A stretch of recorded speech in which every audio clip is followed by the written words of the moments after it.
ito ba ang last Friday ng April? Yes! So, diba? Sabi ng classroom. Hello din sa mga bisita natin dito ngayon sa loob ng booth. Ayan. Ito ang last Friday ng April. At ang hindi naman last Friday ng Cardia kasi meron naman next week. So, siguro, last na pagkikita natin. Kasi di ba lalayas kami. So, ito ang last na pagkikita natin for this week. Ayan. Ang wish naman talaga natin kapag tayo ay nag-birthday, pinakamahalagang wish natin dyan is yung good health. Kaya sa panahon ngayon, di ba, parang pabilis na ng pabilis yung mga nangyayari sa mundo at pabilis ng pabilis din yung nangyayari sa inyong health. Yung tipong akala mo, ang healthy ko naman, ano nangyari? Ba't bigla ako may sakit? Di ba? Magugulat ka na lang bigla. Kaya napakalaking blessing kapag good health ang irigalo sa'yo.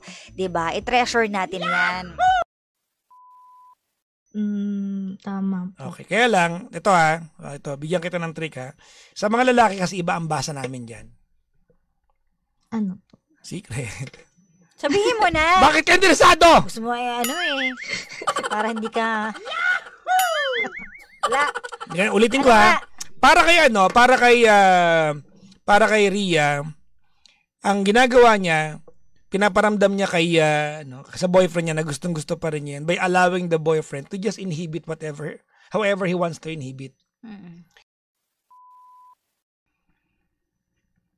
Nabanggit ko lang naman. Okay. Kailan daw hearing mo? Kasi may comment dito. Kailan po hearing?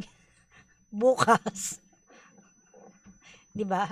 Wala pa, hindi pa nahuhuli yung nagnakaw sa kotse. Malapit na, identified ka na. Loko ka. Kaya nag-ano na siya. Pero alam mo, the more na hinahabol mo yan, nako, lalo yung magpapahabol. So, itigil mo na din. Kasi kung mahal ka talaga niyan, babalik at babalikin sa'yo. Kung halimbawa galit lang yan, babalik pa rin yan kung mahal ka niyan. Pisilin mo yung rhomboid niya. Diba? Pero the more na hinahabol mo siya, nako, lagpas langit na yung pride niyan. Pisilin mo yung rhomboid niya. Diba? Alam mo yung rhomboid? Hindi ko na po alam. Wala ka, hindi mo alam saan ang rhomboid? Nakalimutan mo ng Anatomy 101? Opo. Lowest ko po yan nung alin. Okay, sorry. Naman pala Anyways, Ria. Yan, magkaroon ka ng power. Di ba? Hindi yung habol ka na ng habol. Pinalaban nun. Wala. Di ba? Pag mo siya bigyan ng power over you, kasi hiwalay na kayo, break na kayo, bakit pa? Ba't siya nasusunod? I get lost in your eyes. And I feel my spirits rise. Wow. So like the wind is in love that I am in. Kumusta ka naman? Okay naman ako. Pagod lang. Pagod ka lang. Ang haba kasi ng araw ko. Oo nga Ay, may nakakatawan nangyari sa akin kanina. Ano? Hindi ko ito makakalimutan. Buong buhay ko. Bakit? Kwento ko na ba? Sige. Parang di ka man interesado. Hindi, sige. Ano? Ano ba yun?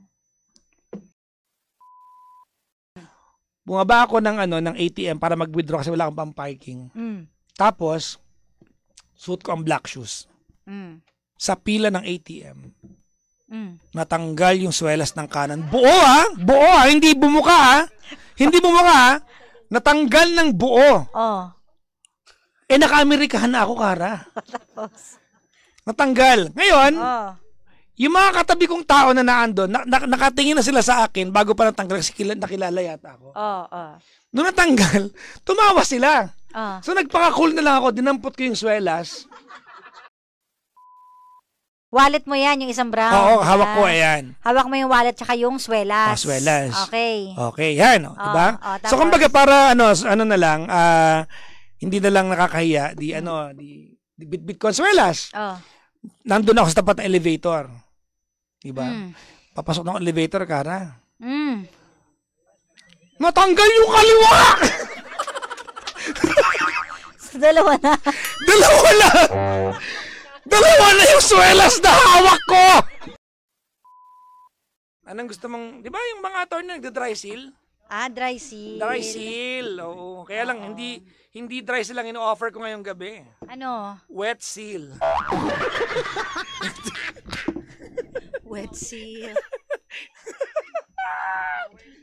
Magagalit na naman yung lola mo! Buti na lang, tulog na. Sabihin ng lola mo, ano ba yung partner mo sa radyo? Ang naughty-naughty! Diba? The dry seal and the wet seal. Nung nagising kaninang, malamang ngayon pag uwi mo, plakda ka na. Kasi kumbaga mahaba na yung araw mo eh. Totoo. Actually, pagod na Ganun pagod din ako mangyayari. ngayon. Buti nga nakita kita, lumakas ako. Sorry. Sorry if you cry. I'll be crying too. Ay, naku, tong si attorney. Oo. Dami sinasabi. Baka ikaw na wet seal ko dyan. Naku. Talaga. At ang pampagising ko naman sa umaga ay yung mga nangangampanya. Ang lakas. Huwag mo ng nang mga kantahin speaker. dito. Kasi alam mo ba nung kinakanta ko sa'yo, nakaraan, diba? di sinundo ko sa bahay. Saan ba tayo papunta nun? I think may pupuntahan tayo. Kinanta ko. Pagpasok niya ng kotse, kinakanta niya yung Jingle. ng tumatakbo konsehal ng Mandaluyong. Sabi ko, ano ba yung tigilan mo ngayon? Lahat ng mga tumatakbo dun sa Mandolo, yung kabisado ko na yung mga tono at kanta nila. Ay, ba't Diba? mo alam? Yan ang pampagising ko sa umaga. Anyways, yan, mag-ano tayo? Tayo ay Gusto mo mag-ingat. Kaya nga, mag-ingat tayo sa pagpili. Totoo naman, gandang kara. Oo. Kasi kung anong pipiliin natin, yan, sumasalamin din yan ng pagkatao natin, di ba? True! Diba? Tama. Kung ano yung mga choices mo sa buhay. Oo. Diba? Parang pagpili lang ng favorite color, diba? May reason kung bakit yun yung favorite color mo. Sumasalamin yun ng pagkatao mo. Oo. So, ganun din sa pagpili ng magli-lead. Ako, ang favorite color ko ay lavender. Lavender. Lavender. Talaga. Lavender ay calmness, serenity, purity, and grace. Sosyal. Oo. Wow. Peace and relaxation. Ay, kaya pala. Ganon. Di ba? Yes. Pag ikaw makulit ka, ang gagawin ko, susubukan kitang lavender na tissue. Bakit? Peace and serenity. Ayos ah. Susukain kita. Ikaw ano favorite color mo? Dati green, ngayon black na. Oh, pero di ba hindi kasama ang black sa color? Sabi nila, ang black daw is the absence of color lang naman. So wala kang hindi bukod sa black. Wala siyang gusto. In-interview natin nung Monday. Nung Monday. Monday ba yun? Monday yun. Hindi, Thursday yun. Thursday ba? Okay ka lang? Oh my gosh. Kahapon lang yun. Kahapon lang ako nag-interview? Hindi Wednesday. Kumal ba kayo? Nagkakagulo na. Wednesday pala. Wednesday. Oo. Wednesday nga. Wednesday. Oo. Hindi, kasi pang yung boses mo, di ba? Yung pang mataas na biret. Wow. Tigilan mo, di ka nagpe-pay attention sa akin. Ayan na. Tingnan mo, hindi siya naka-move on. Alam ko na yan eh. Hindi siya kakanta kasi magluluksa siya dahil last week, hindi ko siya tinignan nung kumakanta siya, di ba? Ganyan siya magdamdam. Matagal. Hanggang next week pa yan, tanyo. Hanggang next week siya hindi kakanta. Kaya sabi niya, ba't ba ako kanta? Di mo naman ako pinapakinggan pag kumakanta ako. Diba? Okay na yun. Pero deep inside, hindi siya okay. Sa amin, ang tawag dito ay, sabi mo, bilit. Bilit? Bilit. Bilit. Huwag mo artihan, bilit. Bilit. Ano ba? Bilit. Bilit. Hindi bilet, bilit. Oo nga, bilit. Yan. Bilit. Oh, Balay. balay. Sabi mo. Bilit, balay. Ayan. Yun ang nightingale. Ibong bahay. Okay. Bilit is Yan ang ating ibon. bagong trivia for today. Bilit balay. Nabook na. Kumaga, anong gagawin mo sa nagbook nun? Magkape sa gitna ng stage para magamit. Naghanap ng Kapalit. magko-concert in lieu. Kapalit nun. kasama ako sa natawag. Pero kung hindi siya nag-back out nun, never mangyayari yun. Nag-guest pa nga sa amin si Jesus Collins. Ang sarap nun. Pag nakita, ay sorry.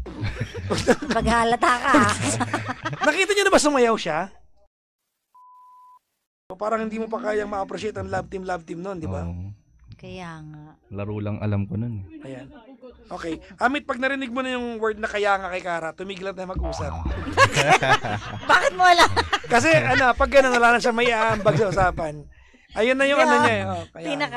Sa pagkausap mo si Kara, nag-uusap kayong dalawa at may pinag-usapan kayo importante at ang word na sinabi niya ay kaya nga, tumigil ka na. Ibig sabihin, hindi ka niya pinapakinggan na.